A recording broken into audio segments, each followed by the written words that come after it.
వ్యక్తి అయితే అతిక్రమము చేస్తూ దాచిపెట్టి ఇంకా దాని వైపే అలాగే కొనసాగితే బాహాటముగాను అంతరముగాను ఏం గారు అంటే వర్ధిల్లత రాదు.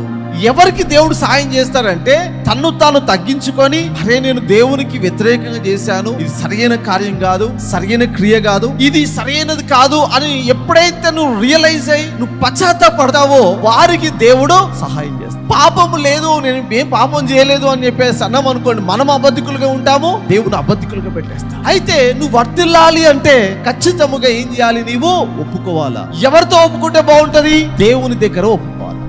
ఇలాంటి స్వభావం నాలో ఉంది, ఇలాంటి కోపిష్టి కలిగిన వ్యక్తిగా ఉన్నా, నా జీవితం ఏంటో నీకు తెలుసు ప్రభా, నా బ్రతికేంటో నీకు తెలుసు ప్రభా, నేను నీకు ఏది దాచి పెట్టలేని పరిస్థితిలో ఉన్నా కాబట్టి అని నువ్వు ఎప్పుడైతే నువ్వు ఆయన యొద్దకు వెళ్ళి ఒప్పుకుంటావో దేవుని కనికరం నీ మీదకి దిగి వస్తుంది.